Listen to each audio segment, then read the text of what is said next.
નમસ્કાર, મારી Manjula Salani official YouTube ચેનલમાં આપ સૌનું હાર્દિક સ્વાગત છે. નમસ્કાર, આપની સાથે હું છું મંજુલા. જેવી રીતે ચોમાસું નજીક આવતું જાય છે તેવી રીતે ચોમાસાની સિસ્ટમ પણ નજીક આવી રહી છે. ચોમાસાના દિવસો હવે માત્ર એક ગણતરીના દિવસો રહ્યા છે. ચોમાસું હવે ખૂબ ઝડપથી જ આવી જવાનું છે. ત્યારે અત્યારે દક્ષિણી રાજ્યોમાં ચોમાસાની સિસ્ટમ ફરી રહી છે અને તેમાં કહેવામાં આવી રહ્યું છે કે કેરળમાં ચોમાસું વહેલું પ્રવેશવાનું છે. જો કેરળમાં ચોમાસું વહેલું પ્રવેશશે તો એ બીજા અન્ય રાજ્યો કર્ણાટક અને મહારાષ્ટ્ર એ બંને રાજ્યોમાં પણ ચોમાસું વહેલું આવવાનું છે.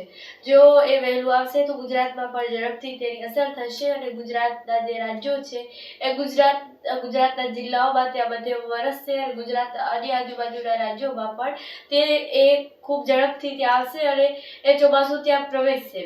પરંતુ એવું નથી. એ જે અગાઉની આગાહીઓ કરવામાં આવી રહી છે, અગાઉ કહેવામાં આવી રહ્યું છે, તેમાં એ કહેવાય રહ્યું છે કે ચોમાસું છે તે મહારાષ્ટ્રમાં રોકાઈ શકે છે. સાથે અન્ય આગાહીઓ એવી પણ છે કે વાવાઝોડું આવવાનું છે, તે પણ અતિ પવન સાથે. એટલે કે જો તે વાવાઝોડું બનશે અને વાવાઝોડું હંમેશા બનતું હોય છે તો તે પહેલા લો પ્રેશર બને છે, ત્યાર પછી વેલમાર્ક લો પ્રેશર, ત્યાર પછી ડિપ્રેશન અને પછી ડીપ ડિપ્રેશન. તેવી રીતે તે ઊંચા સ્તરો સુધી જાય છે અને ત્યાર પછી તે ખૂબ મોટું વાવાઝોડું બને છે. અત્યારે સિસ્ટમો એ ત્યાં દક્ષિણી રાજ્યોમાં છે અને જો એ વાવાઝોડું બનશે તો સર્વપ્રથમ તે દક્ષિણી રાજ્યોમાં ભારે તબાહી મચાવે તેવું છે, કારણ કે વાવાઝોડું પણ ખૂબ મજબૂત છે.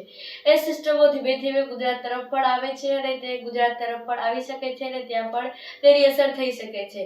ચોમાસાની વાત કરીએ તો એ ચોમાસું પણ હવે ખૂબ ઝડપથી આવવાનું છે. 19 તારીખે જે સિસ્ટમ છે, જ્યારે કેરળની એ બાજુ ત્યાં સિસ્ટમ છે, તો 19 તારીખે ડિપ્રેશનમાં ફેરવાઈ અને ઝડપથી તે પ્રવેશ છે એવી આગાહીઓ પણ હવામાન નિષ્ણાત અને હવામાન વિભાગ દ્વારા કરવામાં આવી છે. તો તમારું આ વિષય પર શું કહેવું છે, કમેન્ટ્સ પર જરૂરથી જણાવજો. સાથે જ અમારી Manjula Salani official YouTube channel પર આવ્યા છો તો સબસ્ક્રાઇબ કરીને જજો. નમસ્કાર.